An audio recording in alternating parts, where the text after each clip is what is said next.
Boa tarde a todos. Senhora Presidente da União de Portugal do Sor Optimist International, Senhora Presidente do Sor Optimist Clube de Setúbal, queridas amigas, amigos, senhoras e senhores convidados, começo por vos agradecer o muito gentil convite do Sor Optimist Clube de Setúbal e muitos parabéns pela vossa iniciativa. Muitos parabéns também pelo vosso aniversário. O clube faz, segundo creio, 28 anos de missão em Portugal para apoiar os direitos fundamentais de mulheres e meninas, o que impõe muito respeito. É um percurso de enorme mérito que eu por acaso conheço de alguma forma e já se aproximam de uma forma sólida dos 100 anos celebrados pela nossa organização a nível internacional, o que é muito estimulante e tem criado um espaço de respeito na nossa organização e por isso, enquanto sou otimista, agradeço o vosso contributo. Somos todas voluntárias, vale a pena e estamos todos de parabéns. A minha grande amizade neste vosso percurso. Depois, sobre o tema que me foi pedido falar. Eu achei o tema muito interessante, falar de refugiados. Juntei-lhe a palavra humanidade, uma história de perseverança, medo e coragem. É este o título que me veio à mente logo que as minhas queridas Rosário Barardo e Alexandra Costa me enviaram o convite. É um título que impõe, mais do que o alinhamento dos conceitos e das várias expressões legais, o sentido de relações humanas, a ultrapassagem de barreiras e muros entre países e ancorarmos a proteção internacional de pessoas que realmente estão a passar por situações de perigo. Ainda antes de vos mostrar alguns conceitos técnicos desta área, com slides que preparei, e que espero que possam ser hoje partilhados, queria perder algum tempo convosco a falar da minha experiência pessoal e opinião a respeito do assunto dos refugiados.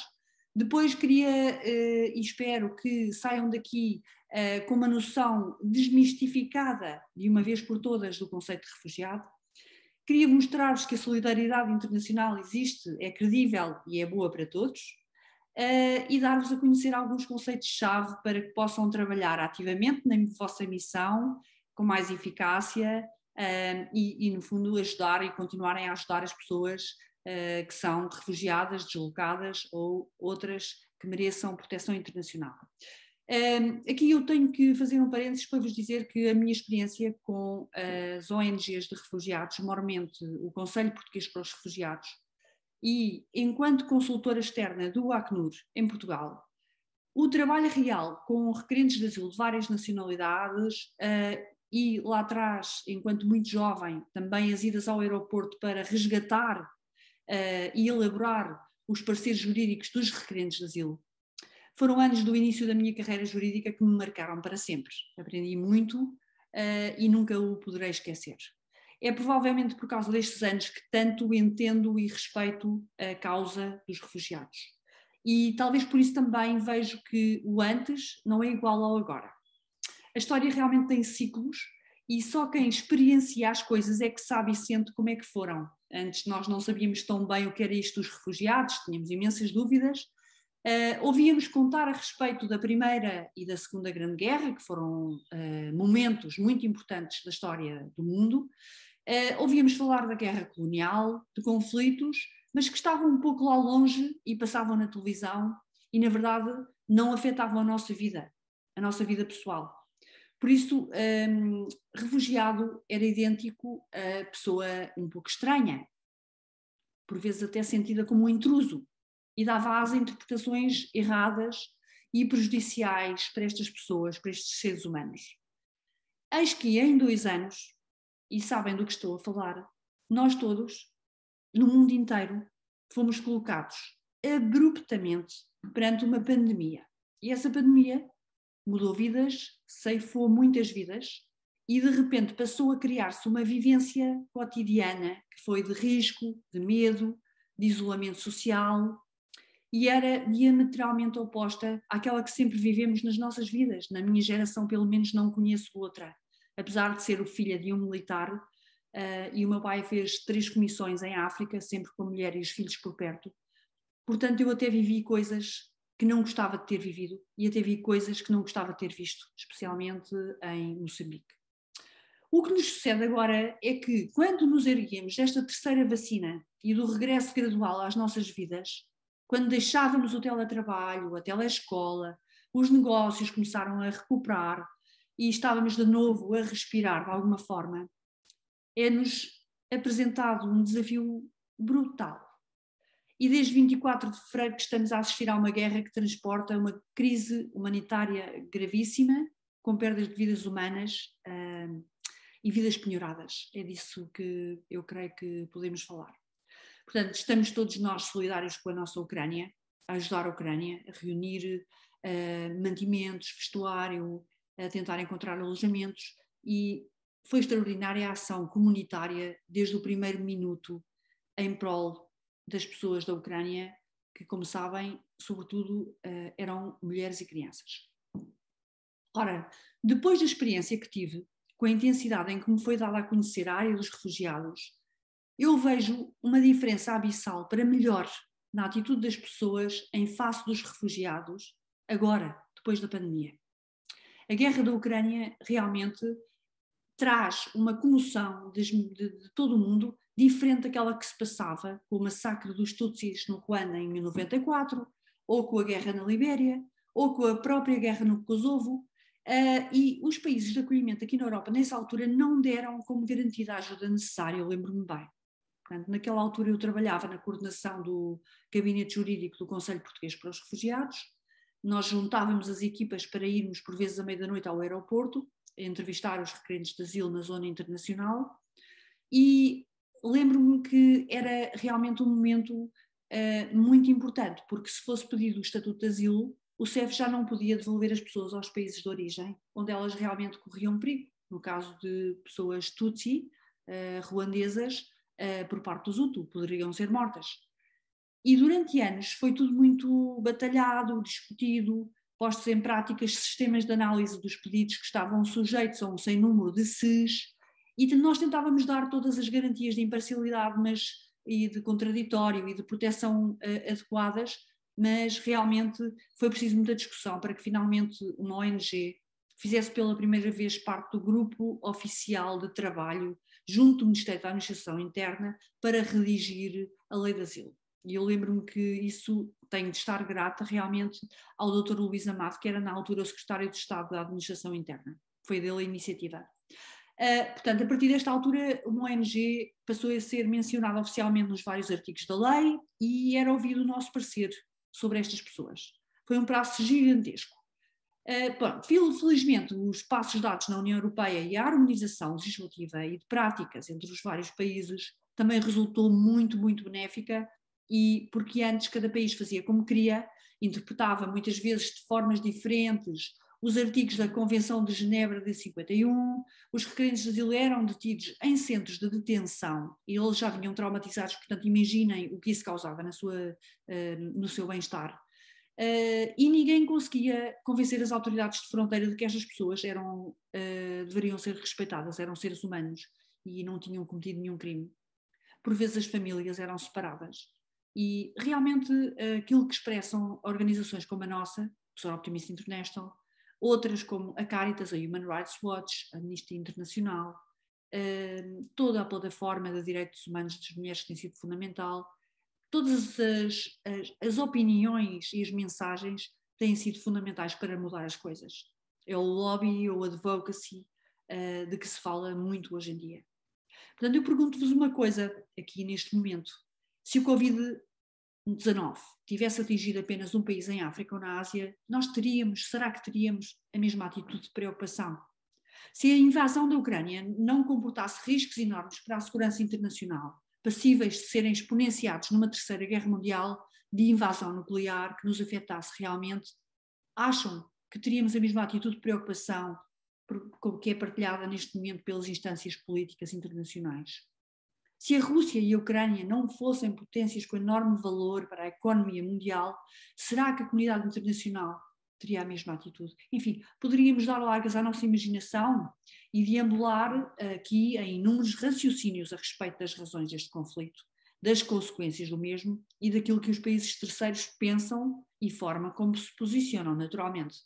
Mas a verdade é que realmente esta crise humanitária da Ucrânia, desde a Segunda Guerra Mundial, que não tem paralelo, e neste momento perderam-se já milhares de vidas humanas, interromperam-se milhões de sustentos de carreiras profissionais, de percursos académicos e escolares das crianças, de laços, de vivências, e estas pessoas foram expoliadas de uma vida que estava a ser vivida, e isso é algo que nunca irão esquecer, que terá marcas com certeza para a sua vida e para a memória dos filhos e dos seus netos.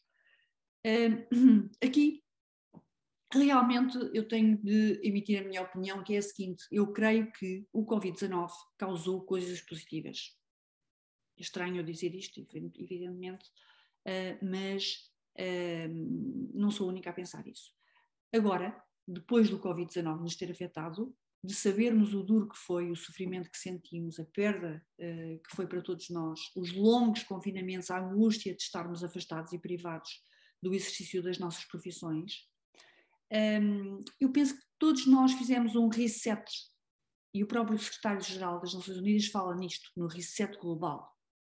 E houve ou não houve um abrandamento do desgaste do nosso planeta, com menos poluição, menos consumo desmesurado.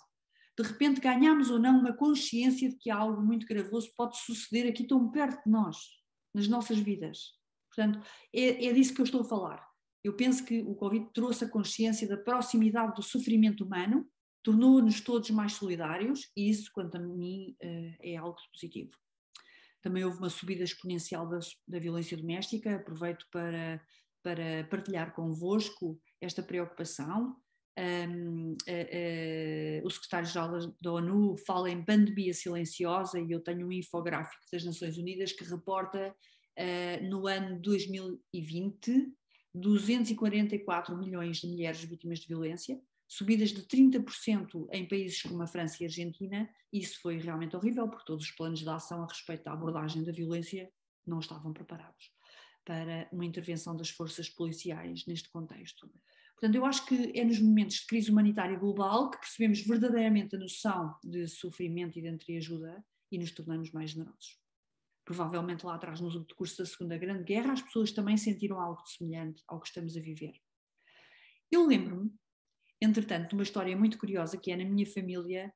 Contavam que no início dos anos 40 e sucessivamente até 1945, especialmente eu creio que em 1942, entraram os primeiros refugiados judeus que foram recebidos na Ericeira. Não sei se conhecem a Ericeira. E a quem foi dado um estatuto de proteção temporária. E na altura a Ericeira, que muitos de vós realmente conheceis, e onde passais férias, era uma comunidade pescatória, muito empobrecida, um pouco até fechada, que tinha pessoas apenas de fora, vindas de Lisboa, e durante o verão. E então houve várias famílias que receberam famílias de refugiados, que vinham de caminhonetas no Largo do Jogo da Bola, entre elas a minha família, que tinha uma casa de férias e decidiu ajudar os refugiados. E o que contavam os mais velhos era que os refugiados tinham alguns comportamentos bastante liberais, que chocavam culturalmente os locais, pois as mulheres frequentavam os cafés, fumavam, usavam a perna traçada quando sentadas, e os casais de namorados beijavam-se em público, o que era bastante estranho para as pessoas locais. Os refugiados nessa altura eram uma amálgama de nacionalidades, eram belgas, italianos, polacos, e introduziram várias atitudes de espanto. Por exemplo, um desenhador de mapas acampava na praia, havia um duque francês que tinha um palacete em Paris e recebia em grandes festas, e havia um italiano que cozinhava pizzas e entregava as pizzas aos locais, vendendo-as. Portanto, estes momentos da nossa história até tiveram a sua graça, isto para vos dizer que os refugiados trazem de benéfico este entrecruzamento de culturas. Portanto, a primeira coisa que tenho de aproveitar para vos dizer é que este mindset que existe agora para receber os refugiados não foi sempre assim. Houve alguns mitos que se têm vindo a desmistificar. Depois quero mostrar-vos que a solidariedade internacional existe e é credível para todos. Não há dúvida nenhuma de que as ONGs e organizações como o SOR Optimist International desenvolvem projetos e são essenciais com esses projetos para melhorar a vida das populações locais. Seja através de campanhas que protegem as mulheres e crianças do tráfico, de que se fala tanto agora, da violação dos seus direitos humanos, a educação das comunidades para acolherem os estrangeiros como pares e não como pessoas diferentes e rejeitadas, e a sensibilização para que haja condições condignas no que toca ao alojamento, à aprendizagem da língua, à inserção imediata das crianças em ambiente escolar, um ponto muito sério este, porque, como sabemos, nem sempre ocorre, nomeadamente tenho conhecimento que, quanto aos refugiados afegãos, está a demorar bastante. Pronto, e agora vamos passar ao conceito de refugiado. E eu queria mostrar-vos a manchete do Público que comprei em 16 de março de 2022, em que diz: Portugal recebeu tantos refugiados em 20 dias como nos últimos 7 anos. Bastante curioso.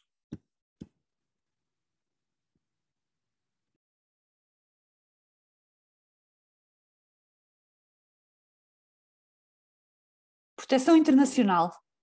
Antes de entrarmos no conceito de proteção internacional, as questões que vos lanço são: acham que deveria existir um direito humano ou uma liberdade fundamental de se mudar para outro país sempre que se quisesse? Consideram a migração um ativo, algo benéfico?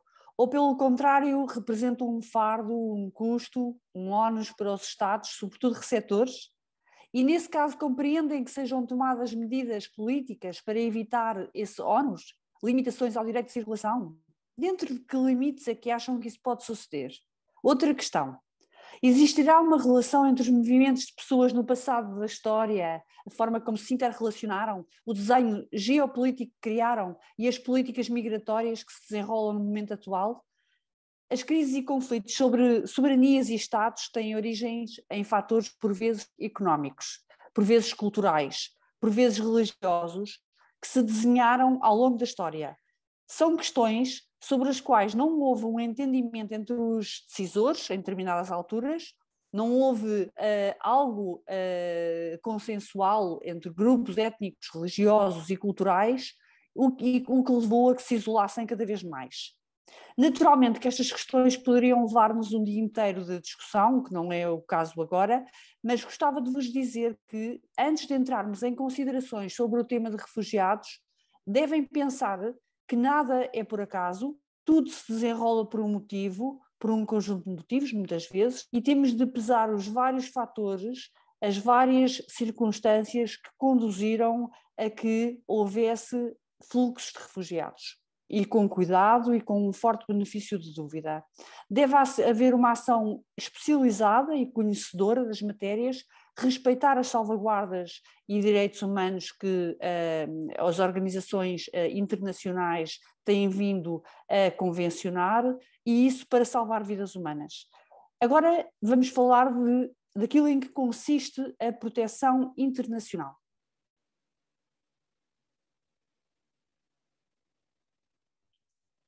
A primeira mensagem que resulta deste slide é: se nos debruçarmos a respeito da importância da soberania dos Estados, dos interesses geopolíticos, entenderemos melhor a proteção internacional. A segunda mensagem é: o refugiado no direito internacional ocupa um espaço jurídico muito próprio, tutelado juridicamente, e esse espaço é muito diferente daquele que ocupa o espaço da migração. Realmente, se soubermos isto, esta verdade, muda totalmente a nossa postura e, por conseguinte, a nossa urgência em ajudar o refugiado. Para com o refugiado há, da nossa parte, um estado de alerta, uma necessidade imediata de intervir.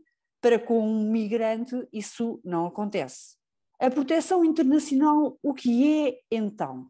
Quando o Estado de origem não pode ou não quer garantir ao cidadão que dele é nacional ou nele vive proteção, os Estados terceiros que firmaram um instrumento que é a pedra angular dos direitos dos refugiados, a Convenção de Genebra de 51, aceitaram que é possível a esse cidadão, para garantir segurança, a sua e a da sua família, fugir e, por assim dizer, hospedar-se num determinado estado de acolhimento.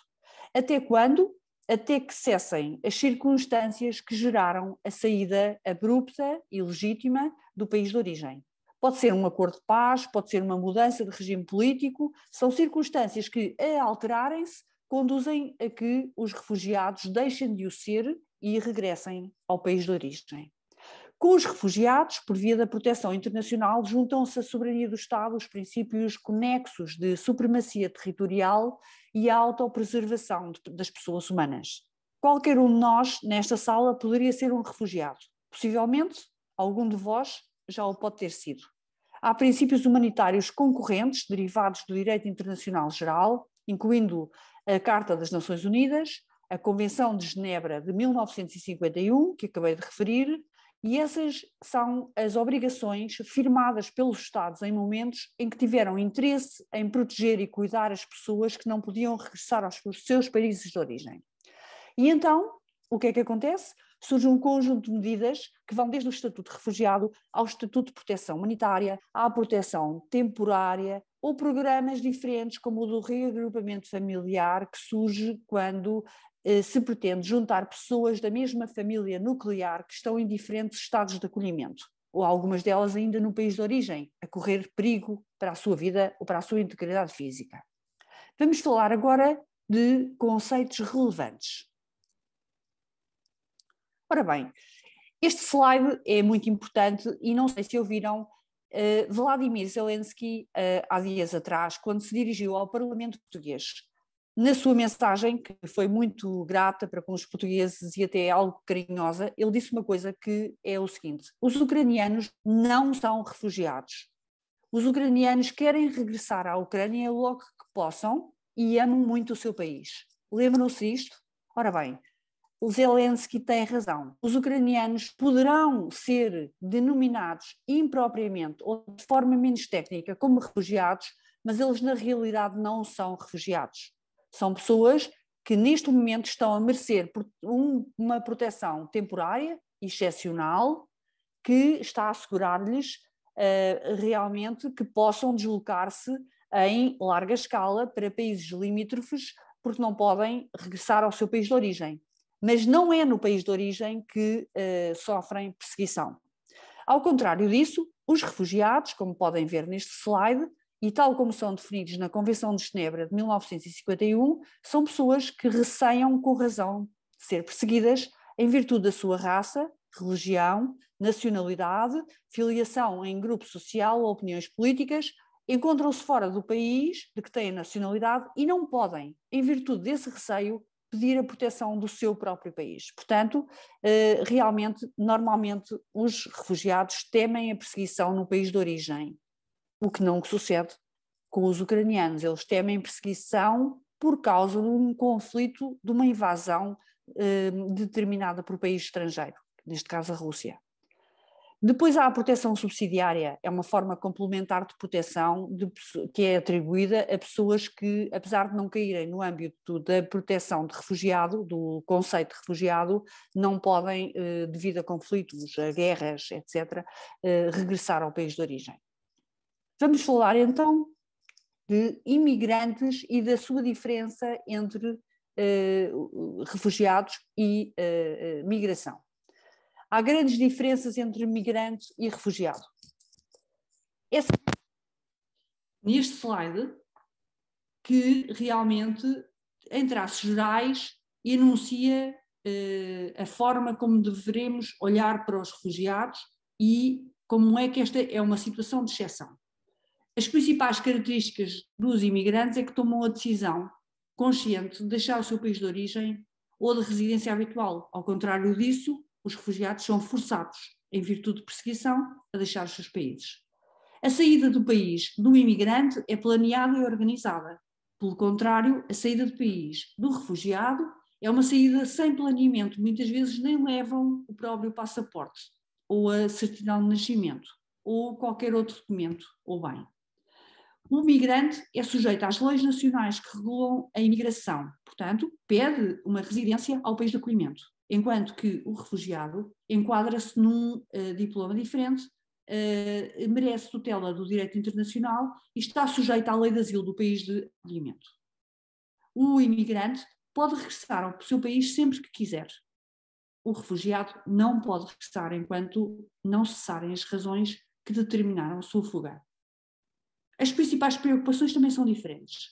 Enquanto que o imigrante pretende preocupa-se em explorar oportunidades de crescimento profissional, aprender a língua e integrar-se imediatamente no país, o refugiado precisa de proteção a nível dos direitos humanos, a nível da sua segurança. E preocupa-se muito em reunir-se com os elementos das suas famílias que muitas vezes estão desaparecidos.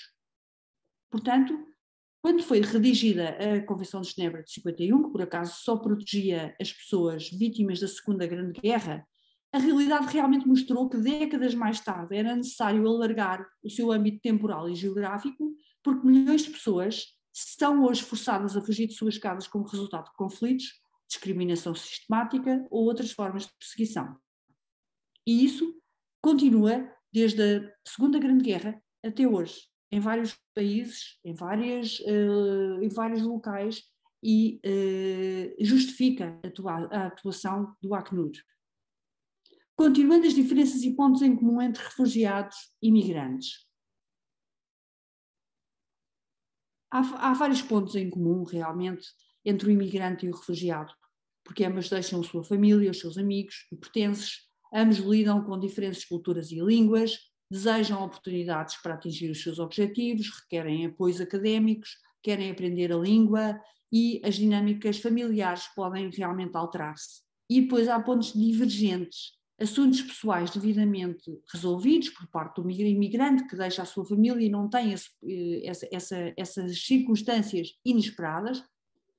O imigrante teve tempo para preparar a transição, o processo educativo muitas vezes tem continuidade no país de acolhimento, há sentimentos de perda pouco frequentes e preservou-se a unidade familiar. Pelo contrário, no que toca ao refugiado, os seus assuntos pessoais ficaram por resolver, há uma súbita transição para um país novo e isso cria dificuldades e confusão, os processos educativos são interrompidos ou adiados, os sentimentos profundos de perda e de trauma, habitualmente não existe preservação da unidade familiar.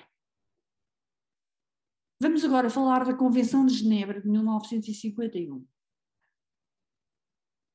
Este instrumento é basilar, é a pedra angular dos direitos dos refugiados. Os principais instrumentos que garantem a proteção internacional são a Convenção de Genebra de 1951 sobre o Estatuto de Refugiados e o Protocolo de Nova Iorque de 1967.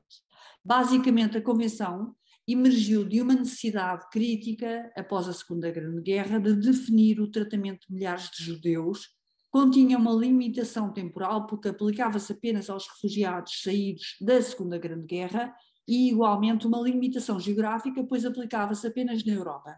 O protocolo de 1967, de Nova Iorque, fez cair essas duas limitações, a temporal e a geográfica. E assim a Convenção de Genebra passou a aplicar-se sine die no mundo inteiro às partes contratantes. A título de curiosidade, queria dizer-vos que Portugal aderiu à Convenção de Genebra de 1951 em 1 de outubro de 1960 e, atualmente, a Lei de Asilo é a Lei 27/2008 de 30 de junho, que foi alterada pela Lei 26/2014 de 5 de maio. O direito de refugiados contemporâneo não pode ser entendido sem o conhecimento do contexto global amplo de que emergiu e no qual é desenvolvido e implementado. Uma das grandes preocupações é a chegada ao país de acolhimento. Estas pessoas terão de permanecer durante um determinado período e terão de ser acolhidas em condições condignas. De acordo com o direito internacional, os Estados têm o direito de regular a permanência de estrangeiros no seu território e podem enviá-los de volta ao seu país de origem. No entanto, há limitações a essa devolução.